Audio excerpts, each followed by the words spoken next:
86, versets 1 à 6. Je lis au nom de Jésus. Amen.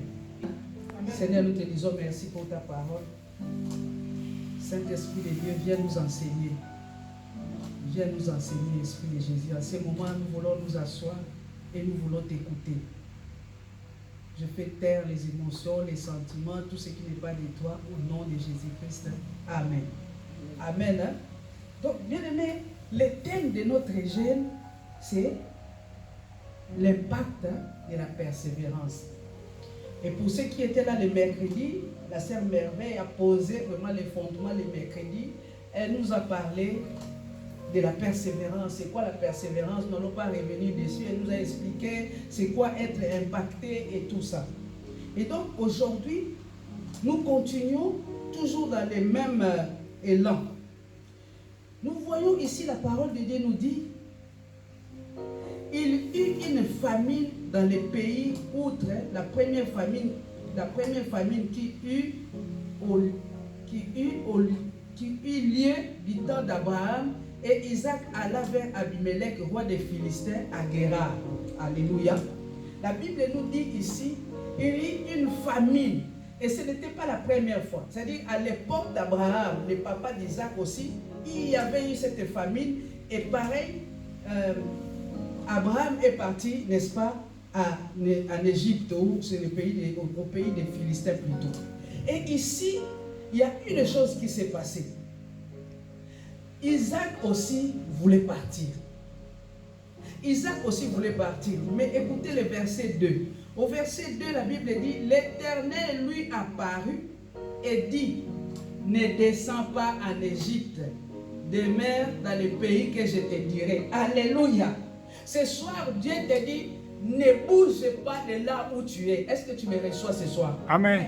Nous parlons de l'impact de la persévérance. La Bible dit ici, l'Éternel apparut à Isaac et lui dit, surtout, ne bouge pas. Surtout, reste là. Et vous savez, l'histoire de Naomi, il s'est passé une chose de semblable, à peu près pareil. Mais la Bible dit, Naomi et son mari, ils ont quitté leur pays pour aller dans le pays de Moab. Mais ici, nous voyons, Isaac aussi voulait partir, mais Dieu a dit à Isaac, reste là. Bien aimé, on nous parle de la persévérance. On nous parle de la persévérance. C'est-à-dire, si tu n'as pas la persévérance, tu seras tenté de prendre des raccourcis. Tu seras tenté de prendre des chemins tordus tout simplement parce que tu es pressé. Lorsqu'on parle de la persévérance, il y a aussi le mot patience. Quelqu'un qui persévère, c'est quelqu'un qui est patient. Quelqu'un qui persévère, c'est quelqu'un qui est tenace aussi. Alléluia. Lorsqu'on parle de la persévérance, c'est une personne qui n'abandonne pas. Oh, c'est triste et c'est malheureux de constater qu'aujourd'hui, enfants de Dieu que nous sommes, nous avons tendance à abandonner facilement. Tout simplement pourquoi? Parce qu'on est habitué à des raccourcis. On est habitué à la facilité. Aujourd'hui, les gens ne veulent plus prier.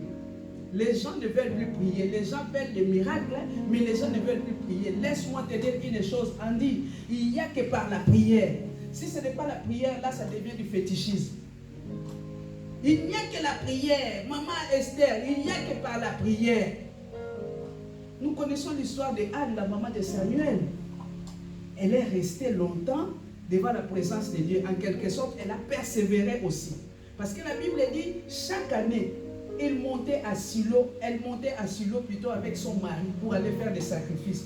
On ne nous a pas dit combien d'années ça a pris, mais elle a persévéré. Alléluia. Elle a persévéré, malgré qu'elle ne voyait pas, malgré qu'elle ne tombait pas enceinte, malgré que Pénina l'a mortifiée, mais elle a persévéré. Je n'ai pas vu une fois où c'est écrit, cette année-là, Anne a dit à son mari, Elkana, non, cette année, moi, je ne monte pas. Non. Elle partait, malgré la mort dans l'âme, mais elle partait. C'est-à-dire, elle persévérait. Alléluia. Est-ce que vous êtes là? Amen. Est-ce que tu comprends ce que je suis en train de dire ce soir? Je parle de la persévérance. Isaac n'a pas bougé. Isaac, l'Éternel lui a dit, reste là. Séjourne dans ce pays-ci, je serai avec toi et je te bénirai car je donnerai toutes ces contrées à toi et à ta postérité. Et je tiendrai les serments que je fais à Abraham, ton père. Bien-aimé, ton Dieu est fidèle. J'ai dit, ton Dieu est fidèle. Dieu ne ment pas. C'est-à-dire, des fois, lorsque nous chantons, nous oublions. Nous chantons, après quand on rentre, on oublie qu'on vient de chanter que Dieu ne ment pas. Dieu ne ment jamais.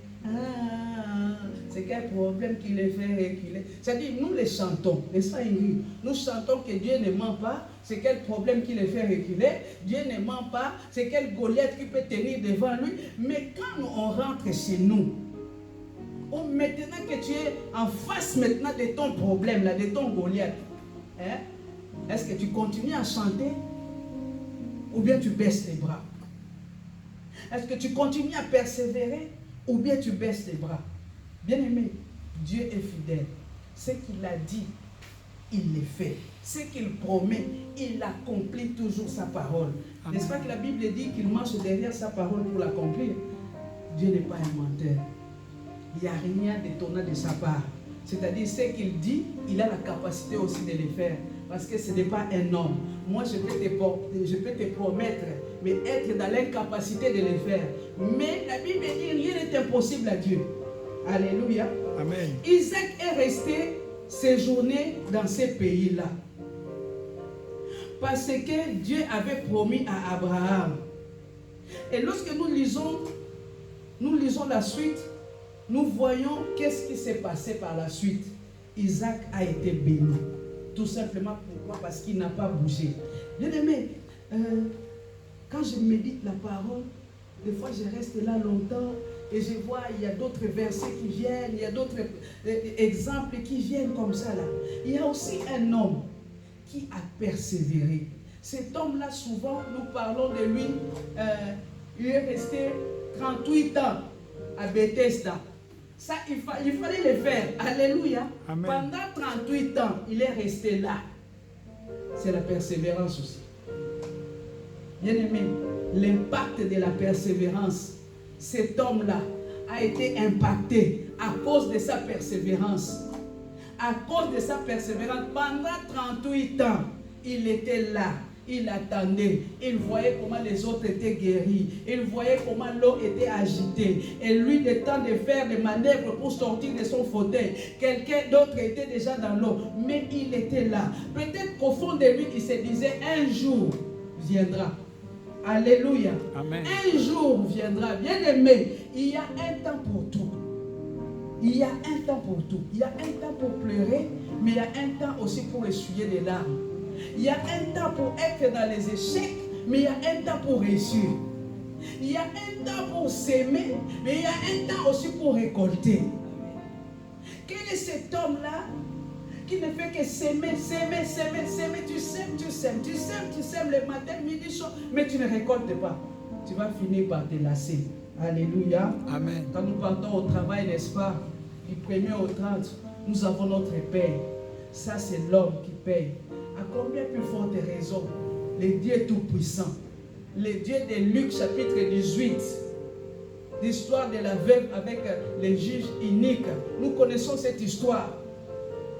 À cause de la persévérance, la persévérance de cette femme a fini par payer. À cause de la persévérance, cet homme qui est resté 38 ans à Bethesda. En tout cas, ça aussi, il faut le faire. Hein? Alléluia. Je dis ça, il faut. Souvent, nous développons souvent ces côtés-là de cet homme-là. Alléluia. Amen. Mais ce n'était pas facile pour lui aussi. Pendant 38 ans, tu vois les autres être guéris, mais tu es toujours là, dans l'espoir qu'un jour, moi aussi. Donc, quelque part, il avait l'espoir. Quelque part, il espérait qu'un jour, les choses vont changer ici. Alléluia. Amen. Ça ne sera plus l'ange qui va descendre pour une personne, mais un jour viendra. Je suis sûr que l'eau va bouger de partout. Alléluia. Amen. Est-ce que tu comprends ce que je suis en train de dire? Est-ce que tu comprends ce que je suis en train de dire? Amen. Cet homme s'est dit un jour, Ah, on dirait que tu n'as pas compris. Amen. Amen. Cet homme s'est dit un jour, ça ne sera plus l'ange qui va descendre pour secouer l'eau. Mais l'eau va descendre, déjà commencer à toucher tout le monde. Et moi, j'attends ce jour-là. Amen. Alléluia. Amen. Ne désespère pas. C'est-à-dire des programmes comme ça, toi, tu ne peux pas rater. Des programmes comme ça, tu ne peux pas passer à côté. Des programmes comme ça, tu ne peux pas remettre. C'est-à-dire, tu sème les matins, midi et le soir. Ne te donne pas de repos parce que tu ne sais pas. Tu ne sais pas si c'est les grains que tu as jetés le matin ou si c'est les grains que tu as jetés le soir qui va donner des fruits. Mais aujourd'hui, on sème le matin et puis on attend. Si on ne voit pas, on est découragé. Je nous parle ce soir, ne te décourage pas. C'est-à-dire, le peu que tu as déjà vu de Dieu, donc ça c'est rien. Nous chantons souvent qui dit, tu es plus grand que ce que l'on dit, Jésus, tu es plus grand que ce que l'on dit. Tu es plus grand que ce que je sais, Jésus, tu es plus grand que ce que je sais. Tu es plus grand que ce que je vois, tu es plus grand que ce que je vois. Tu es excellent, merveilleux, tu es plus grand que ce que je sais. C'est-à-dire, des fois, lorsque tu chantes cette chanson, réalise les paroles. Il est plus grand que ce que nous savons. Il est plus grand que ce que nous voyons. Il est plus grand que ce que nous entendons. Et nous les chantons, mais quelque part, c'est comme s'il y a quelque chose qui te bloque. Ce soir, on parle de l'impact de la persévérance. Alléluia. Voyez-vous, lorsqu'on parle de la fécondation entre l'homme et la femme, il y a des périodes où l'ovule est fécondé. Et lorsque l'ovule est fécondé, c'est là qu'il y a l'enfant ou le bébé. Alléluia. Mais quand on se promène comme ça, j'ai déjà vu, et l'autre aussi, je ne vais pas citer les noms, mais tant qu'il n'y a pas croisement, Sémence. tant qu'il n'y a pas croisement de l'ovule et du sperme, il ne peut pas avoir de miracles. Alléluia. Amen. Et c'est pareil de la foi, bien-aimée. Tant que ta foi n'est pas assise sur la parole, il ne peut pas avoir de miracles. Alléluia. Amen. Jésus-Christ est la parole qui féconde. Jésus-Christ est la sémence. Alléluia. Amen. Dès que ta foi s'assoit sur la sémence, c'est là qu'il y a miracle. Est-ce que tu comprends ce que je suis en train de dire? Amen. Je parle de la persévérance, bien-aimé. Cet homme qui est resté 38 ans à Bethesda, un jour, il est parti avec son miracle. Ne te dis pas que c'est fini pour toi. Ne te dis pas que c'est trop tard pour toi. Non, ce n'est pas trop tard. Nous allons prendre la parole de Dieu dans Ésaïe chapitre 62. Nous allons lire les versets 6 à 7. Je vais demander à maman Esther de nous bénir par la lecture. Amen. Hein? Amen. Est-ce que tu peux reprendre, s'il te plaît? Sur tes murs, Jérusalem, j'ai placé des gardes qui ne resteront jamais silencieux de jour comme de nuit. Vous qui êtes chargés de la rappeler à l'Éternel, ne vous accordez aucun répit. Ne lui laissez aucun répit jusqu'à ce qu'il rétablisse Jérusalem et fasse d'elle un sujet de louange sur la terre. Amen. Hein? Amen. Nous voyons ici la parole de Dieu nous dit: ne te donne pas de repos. Alléluia. Amen. Ils ne se tairont ni jour ni nuit. Vous qui rappelez les souvenirs de l'Éternel, point de repos pour vous. Et ne lui laissez aucun Répit. Ne lui laissez aucun répit, ne lui laissez aucun relâche. jusqu'à ce qu'il rétablisse Jérusalem et la rende glorieuse sur la terre. Ne lui laissez aucun répit. Juge unique. Cette femme, à un certain moment, le juge unique s'est dit, je n'ai peur de personne, mais néanmoins, afin que cette femme ne vienne plus me casser les coups. Alléluia. Amen. Parce que cette femme ne lui laissait aucun répit. Et le mercredi, on nous a dit, nous ne devons pas laisser l'espace à l'ennemi. Et voilà Ésaïe 62 qui le dit. Vous qui rappelez les souvenirs de l'Éternel, point de repos pour vous et ne lui laissez aucun répit, jusqu'à ce qu'il rétablisse Jérusalem. Alléluia. Et le verset 1er dit, pour l'amour de Sion, je ne me tairai point. Amen. On parle de la persévérance, bien-aimé, l'impact de la persévérance. Lorsqu'on parle de la persévérance, c'est-à-dire c'est constant. Ce n'est pas on prie lundi et puis on va prier dans 3 mois. Non, c'est constant. Mercredi, on nous a enseigné, on nous a dit, même si c'est 5 minutes par jour, mais il faut que ça soit fait d'une façon ponctuelle. Amen. Vaut mieux prier 5 minutes tous les jours que de prier 3 heures pendant 1 mois. Après 3 heures pendant 1 mois, vaut mieux être ponctuel. Tous les jours, tu prends 5 minutes, 5 minutes, 5 minutes, jusqu'à ce que tu verras la gloire de Dieu. Amen. Dans ta vie. Alléluia. Amen. Alléluia. Amen. Nous allons nous lever et nous allons prier. On avait un programme dans notre église. On avait un programme. Et moi, j'avais un problème. Et ce problème perdurait. Je crois que je vous ai déjà donné ce témoignage. On a prié pour moi 2000, après 2001, après donc. Les mêmes problèmes étaient là. Jusqu'au jour où on a reçu un homme de Dieu qui est venu du pays. Et ce jour-là, c'était ma délivrance. Ce jour-là, j'étais comme là. Et il m'appelle, il dit, maman, viens, aujourd'hui, c'est ta journée. Aujourd'hui, c'est ta délivrance. Et c'est ce jour-là que j'ai été délivré. Alléluia. Amen. Et lorsqu'on parle de cet homme aujourd'hui, c'est une personne qui n'a pas vraiment de bonne réputation, si je peux me permettre de le dire. Mais j'ai dit à ma soeur, j'ai dit, je ne sais pas qui il est. Je ne sais pas s'il est comment, mais je sais une chose, que j'avais des problèmes, que j'avais des liens, mais à partir de lui, Dieu l'a utilisé pour me bénir. Alléluia. Amen. On a parlé de Jésus, oui, le jeune homme qui était aveugle-né. Lorsque l'aveugle-né était délivré, les gens ont commencé à traiter Christ de tous les noms. Et cet homme, lorsqu'on lui a posé la question, il a dit, en tout cas, moi je ne sais pas.